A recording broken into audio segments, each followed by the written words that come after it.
Hi అండి. నోటికి పుల్లగా, కారంగా ఉండే కమ్మని సొరకాయ దప్పలం ఈరోజు సింపుల్‌గా చేసుకుందామండి. చిన్న టిప్స్ పాటిస్తే రుచి ఇంకో లెవెల్‌లో ఉంటుంది. ముందుగా ఒక లేత సొరకాయని తీసుకుని పైన చెక్కు తీసేయండి. ముక్కలు మరీ చిన్నగా కొయ్యకండి.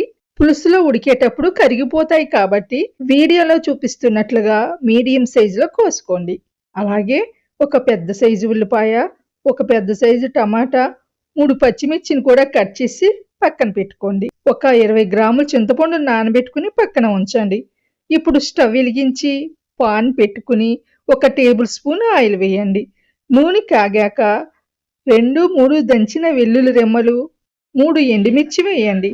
ఇందులో 1 టీ స్పూన్ పచ్చిశనగపప్పు, అర టీ స్పూన్ చాయపప్పు వేసి దోరగా వేయించుకోవాలి. ఇవి వేగుతుండగానే అర టీ స్పూన్ జీలకర్ర, అర టీ స్పూన్ ఆవాలు వేసి కొంచెం కరివేపాకు, మనం కోసి పెట్టుకున్న పచ్చిమిర్చి, ఉల్లిపాయ ముక్కలు వేసి చక్కగా ఫ్రై చేసుకోండి.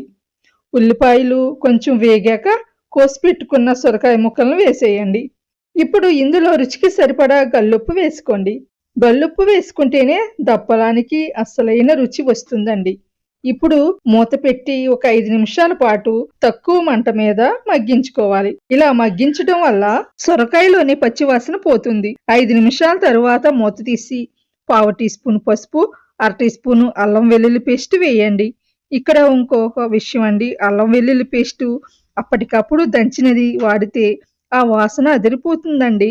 ఇది పచ్చివాసన పోయే వరకు వేయించి మళ్ళీ మూత పెట్టి ఒక 2 నిమిషాలు మగ్గనివ్వండి. ఇప్పుడు టమాటా ముక్కలు, 1.5 టీ స్పూన్లు కారం వేసి బాగా కలపండి. టమాటాలు మెత్తబడే వరకు మరో 3 నిమిషాలు మూత పెట్టి ఉంచండి. టమాటాలు మగ్గాక మనం నానబెట్టుకున్న చింతపండు రసాన్ని ఇందులో పోయాలి. మీకు గ్రేవీ ఎంత చిక్కగా కావాలో దాన్ని బట్టి 1 గ్లాసు నీళ్లు పోసుకోండి. ఈ దప్పలంలో పులుపు, కారం రుచిని బ్యాలెన్స్ చేయటానికి ఒక చిన్న బెల్లం ముక్క వేయండి. బెల్లం వేస్తే ఆ రుచి మామూలుగా ఉండదండి.